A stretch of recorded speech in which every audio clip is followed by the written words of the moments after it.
Alors voilà, cette vidéo, je montre maintenant, c'est des codes un peu plus longs au niveau du code lui-même, mais bon, pour l'utilisateur, ça n'apparaît pas.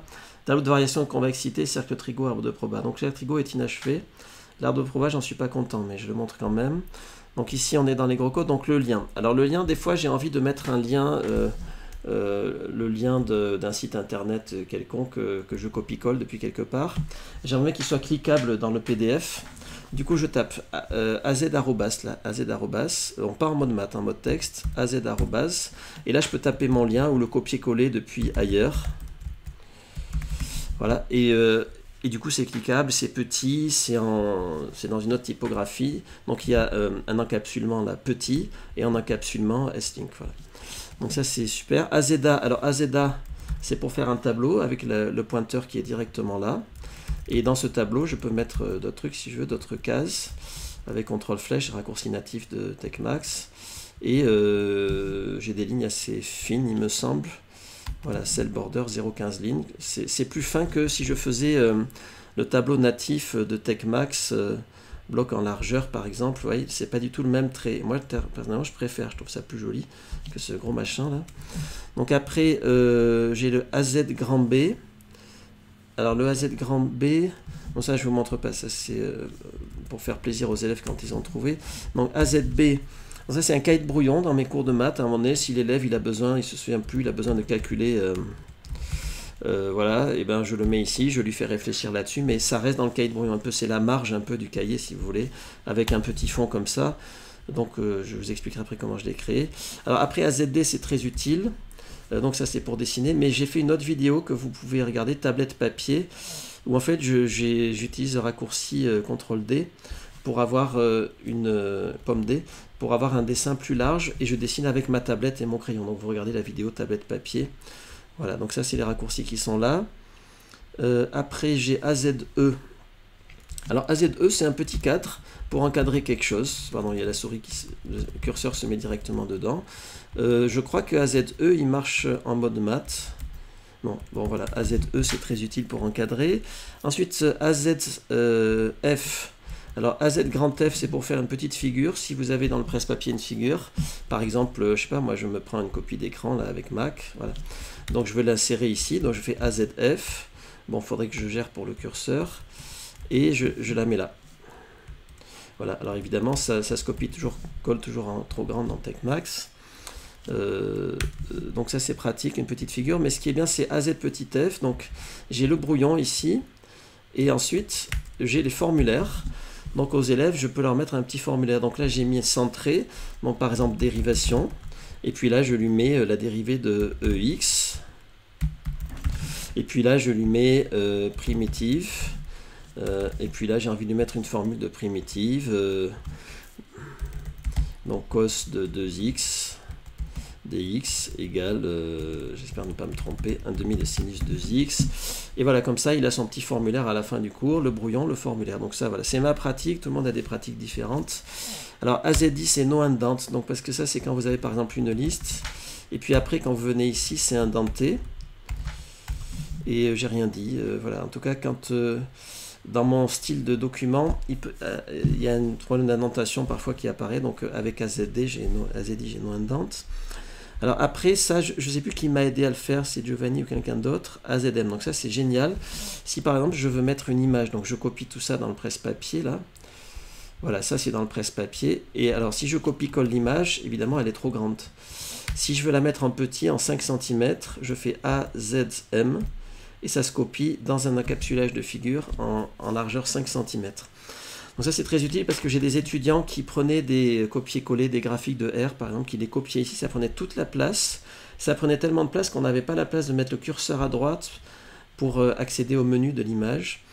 Donc ça résout le problème. Donc ensuite AZR, c'est parce que je suis adepte des pliés comme ça. Donc dans mes feuilles d'exercice, je me mets des trucs avec les réponses ici, et je plie, je déplie. Et quand j'exporte en PDF, je choisis si je veux que l'élève y voit ou pas. Et donc j'ai fait un raccourci clavier comme ça. Voilà. Ensuite AZT, ça c'est très pratique. Donc AZT c'est un tableau invisible. AZT ça correspond à ce qu'on appelle ici tableau standard, tableau en largeur. Donc AZT, sauf qu'il y a par défaut 2 colonnes. Donc si je veux écrire en 2 colonnes, ou bien si je veux ici, par exemple, mettre une image, et là mettre du texte, ça me permet de centrer. Ou bien, si je veux centrer un truc, j'enlève l'une des deux colonnes, et j'ai quelque chose qui est centré. Je peux avoir besoin de centrer sans utiliser les outils natifs de TechMax, parce qu'il n'y en a pas beaucoup non plus pour centrer. Donc AZT, voilà, et là on va rentrer dans les tableaux de variation. Alors, tableau de variation, j'ai fait ce que j'ai pu. Donc là, c'est un truc très utile. Donc je montre AZ0. AZ0, ça me donne ça. Donc ici, je mets typiquement moins l'infini plus l'infini. Ça, c'est pour les fonctions qui ne changent pas de signe. Alors, le seul défaut, c'est que les flèches ne sont pas extensibles, donc c'est très moche, mais au moins, c'est aligné. Et au moins, c'est facile à faire, qu'avant, je faisais un petit tableau, et puis je faisais des espaces ici pour aligner les flèches, et c'était très pénible. Donc là, il y a un tableau de variation tout seul. Alors ici, si je fais QZ0, ça change... pardon. QZ0. Donc c'est pareil, ça ne change pas de signe, mais c'est si par exemple f' est sous forme de fraction. Donc là je mets le haut, là je mets le bas, et puis ici c'est constamment du même signe, et là je fais ça, et voilà. Alors on pourrait améliorer ici pour mettre ça dans une couleur plus grisée, bon voilà, tout est améliorable. Ensuite AZ1, comme on peut le voir ici, et QZ1 c'est pareil, hein, c'est quand la fonction va changer de signe une fois, donc là on met moins l'infini, l'endroit où elle change de signe, plus l'infini, et pareil avec QZ1, voilà, et puis pareil avec AZ2, QZ2, bon c'est tout ce que j'ai fait. Après il y a AZC que vous avez là. En fait le code il paraît pas long, hein, mais c'est parce qu'il est tout en ligne. Parce que je l'ai copié-collé depuis TechMax avec la méthode je vous montrerai. Donc en fait il est archi long le code. Voilà. Alors je n'utilise pas TechMax pour lire MyUnit TechMax parce que c'est pas pratique. Donc AZC c'est le tableau de convexité quand on fait des études de convexité. Alors c'est pas non plus ultra pratique, mais bon, vous avez seconde, vous mettez les signes et puis on pourrait prévoir des tableaux aussi avec plusieurs lignes et tout. Ensuite le cercle trigo. Alors le cercle trigo il est en cours de réalisation. C'est tellement utile d'avoir un cercle trigo, donc voilà, il n'est pas extraordinaire. Il manque plein de pis sur quelque chose. Les points sont trop gros. Puis il faut voir à l'usage de quoi on peut avoir besoin comme cercle trigo. Donc ça nécessiterait peut-être une discussion. Et après l'arbre de probabilité. Alors là, il n'est pas parfait. AZP. Donc bon, il est pas mal. Il faudrait avoir AZP table, l'arbre de probabilité inverse, avec les B à la place des A. Ici, on peut éditer évidemment partout, mais c'est pas très pratique parce que des fois, on n'arrive pas à cliquer comme là, par exemple. Vous voyez, si je clique, ça va déplacer. C'est pas ce que je voulais. Bon, moi, ce que je pensais, c'était faire un tableau avec les largeurs de colonnes et tout pour que ça corresponde exactement aux arbres et qu'on puisse naviguer au sein de ce tableau et que l'arbre soit derrière, mais je ne sais pas le faire. Bon, voilà pour mes présentations de raccourcis clavier.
Alors voilà, cette vidéo, je montre maintenant, c'est des codes un peu plus longs au niveau du code lui-même, mais bon, pour l'utilisateur, ça n'apparaît pas.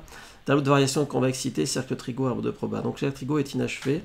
L'arbre de proba, j'en suis pas content, mais je le montre quand même. Donc ici, on est dans les gros codes, donc le lien. Alors le lien, des fois, j'ai envie de mettre un lien, le lien d'un site internet quelconque que je copie-colle depuis quelque part. J'aimerais qu'il soit cliquable dans le PDF. Du coup, je tape az arrobas, là, az arrobas, on part en mode maths, en mode texte, az arrobas, et là je peux taper mon lien ou le copier-coller depuis ailleurs. Voilà, et du coup c'est cliquable, c'est petit, c'est dans une autre typographie, donc il y a un encapsulement là petit, et un encapsulement S-Link, voilà. Donc ça c'est super. AZA, alors AZA c'est pour faire un tableau avec le pointeur qui est directement là. Et dans ce tableau, je peux mettre d'autres trucs si je veux, d'autres cases, avec CTRL flèche, raccourci natif de TechMax. Et j'ai des lignes assez fines, il me semble. Voilà, cell border 0,15 lignes. C'est plus fin que si je faisais le tableau natif de TechMax, bloc en largeur par exemple. Vous voyez, c'est pas du tout le même trait. Moi, personnellement, je préfère, je trouve ça plus joli que ce gros machin là. Donc après, j'ai le AZ grand B. Alors le AZ grand B, bon ça je vous montre pas, ça c'est pour faire plaisir aux élèves quand ils ont trouvé. Donc AZB, bon, ça c'est un cahier de brouillon dans mes cours de maths. À un moment donné, si l'élève il a besoin, il se souvient plus, il a besoin de calculer, voilà, et ben je le mets ici, je lui fais réfléchir là-dessus, mais ça reste dans le cahier de brouillon un peu, c'est la marge un peu du cahier si vous voulez, avec un petit fond comme ça. Donc je vous expliquerai après comment je l'ai créé. Alors après AZD c'est très utile. Donc ça c'est pour dessiner, mais j'ai fait une autre vidéo que vous pouvez regarder, tablette papier, où en fait j'utilise le raccourci CTRL D pour avoir une pomme D, pour avoir un dessin plus large, et je dessine avec ma tablette et mon crayon. Donc vous regardez la vidéo tablette papier. Voilà, donc ça c'est les raccourcis qui sont là. Après j'ai AZE. Alors AZE c'est un petit 4 pour encadrer quelque chose. Pardon, il y a la souris le curseur se met directement dedans. Je crois que AZE il marche en mode maths. Non, bon voilà, AZE c'est très utile pour encadrer. Ensuite AZF. Alors AZ grand F c'est pour faire une petite figure. Si vous avez dans le presse-papier une figure, par exemple, je sais pas, moi je me prends une copie d'écran là avec Mac, voilà. Donc je vais l'insérer ici, donc je fais AZF. Bon, il faudrait que je gère pour le curseur. Et je la mets là. Voilà, alors évidemment ça se copie toujours, colle toujours en trop grande dans TechMax. Donc ça c'est pratique, une petite figure, mais ce qui est bien c'est AZ petit f, donc j'ai le brouillon ici, et ensuite j'ai les formulaires. Donc aux élèves je peux leur mettre un petit formulaire, donc là j'ai mis centré, donc par exemple dérivation, et puis là je lui mets la dérivée de EX, et puis là je lui mets primitive, et puis là j'ai envie de lui mettre une formule de primitive, donc cos de 2x dx égale, j'espère ne pas me tromper, 1/2 de sinus 2x, et voilà, comme ça il a son petit formulaire à la fin du cours, le brouillon, le formulaire. Donc ça voilà, c'est ma pratique, tout le monde a des pratiques différentes. Alors AZI c'est no indent, donc parce que ça c'est quand vous avez par exemple une liste, et puis après quand vous venez ici c'est indenté, et j'ai rien dit, voilà, en tout cas quand dans mon style de document, il y a un problème d'indentation parfois qui apparaît, donc avec AZD, j'ai no indent. Alors après ça, je ne sais plus qui m'a aidé à le faire, c'est Giovanni ou quelqu'un d'autre, AZM, donc ça c'est génial. Si par exemple je veux mettre une image, donc je copie tout ça dans le presse-papier là, voilà, ça c'est dans le presse-papier, et alors si je copie-colle l'image, évidemment elle est trop grande. Si je veux la mettre en petit, en 5 cm, je fais AZM, et ça se copie dans un encapsulage de figure en largeur 5 cm. Donc ça c'est très utile parce que j'ai des étudiants qui prenaient des copier-coller des graphiques de R par exemple, qui les copiaient ici, ça prenait toute la place, ça prenait tellement de place qu'on n'avait pas la place de mettre le curseur à droite pour accéder au menu de l'image. Donc ça résout le problème. Donc ensuite AZR, c'est parce que je suis adepte des pliés comme ça. Donc dans mes feuilles d'exercice, je me mets des trucs avec les réponses ici, et je plie, je déplie. Et quand j'exporte en PDF, je choisis si je veux que l'élève y voit ou pas. Et donc j'ai fait un raccourci clavier comme ça. Voilà. Ensuite AZT, ça c'est très pratique. Donc AZT c'est un tableau invisible. AZT ça correspond à ce qu'on appelle ici tableau standard, tableau en largeur. Donc AZT, sauf qu'il y a par défaut 2 colonnes. Donc si je veux écrire en 2 colonnes, Ou bien, si je veux ici, par exemple, mettre une image, et là mettre du texte, ça me permet de centrer. Ou bien, si je veux centrer un truc, j'enlève l'une des deux colonnes, et j'ai quelque chose qui est centré. Je peux avoir besoin de centrer sans utiliser les outils natifs de TechMax, parce qu'il n'y en a pas beaucoup non plus pour centrer. Donc AZT. Voilà, et là on va rentrer dans les tableaux de variation. Alors, tableau de variation, j'ai fait ce que j'ai pu. Donc là, c'est un truc très utile. Donc je montre AZ0. AZ0, ça me donne ça. Donc ici, je mets typiquement moins l'infini plus l'infini. Ça, c'est pour les fonctions qui ne changent pas de signe.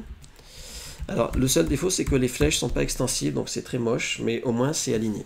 Et au moins, c'est facile à faire, qu'avant, je faisais un petit tableau, et puis je faisais des espaces ici pour aligner les flèches, et c'était très pénible. Donc là, il y a un tableau de variation tout seul. Alors ici, si je fais QZ0, ça change... pardon. QZ0. Donc c'est pareil, ça ne change pas de signe, mais c'est si par exemple f' est sous forme de fraction. Donc là je mets le haut, là je mets le bas, et puis ici c'est constamment du même signe, et là je fais ça, et voilà. Alors on pourrait améliorer ici pour mettre ça dans une couleur plus grisée, bon voilà, tout est améliorable. Ensuite AZ1, comme on peut le voir ici, et QZ1 c'est pareil, hein, c'est quand la fonction va changer de signe une fois, donc là on met moins l'infini, l'endroit où elle change de signe, plus l'infini, et pareil avec QZ1, voilà, et puis pareil avec AZ2, QZ2, bon c'est tout ce que j'ai fait. Après il y a AZC que vous avez là. En fait le code il paraît pas long, hein, mais c'est parce qu'il est tout en ligne. Parce que je l'ai copié-collé depuis TechMax avec la méthode je vous montrerai. Donc en fait il est archi long le code. Voilà. Alors je n'utilise pas TechMax pour lire MyInit TechMax parce que c'est pas pratique. Donc AZC c'est le tableau de convexité quand on fait des études de convexité. Alors c'est pas non plus ultra pratique, mais bon, vous avez seconde, vous mettez les signes et puis on pourrait prévoir des tableaux aussi avec plusieurs lignes et tout. Ensuite le cercle trigo. Alors le cercle trigo il est en cours de réalisation. C'est tellement utile d'avoir un cercle trigo, donc voilà, il n'est pas extraordinaire, il manque plein de pis sur quelque chose, les points sont trop gros, puis il faut voir à l'usage de quoi on peut avoir besoin comme cercle trigo, donc ça nécessiterait peut-être une discussion. Et après l'arbre de probabilité, alors là il n'est pas parfait, AZP, donc bon il est pas mal, il faudrait avoir AZP table, l'arbre de probabilité inverse, avec les B à la place des A. Ici on peut éditer évidemment partout, mais c'est pas très pratique parce que des fois on n'arrive pas à cliquer comme là par exemple, vous voyez, si je clique ça va déplacer, c'est pas ce que je voulais. Bon, moi ce que je pensais c'était faire un tableau avec les largeurs de colonnes et tout pour que ça corresponde exactement aux arbres et qu'on puisse naviguer au sein de ce tableau et que l'arbre soit derrière, mais je sais pas le faire.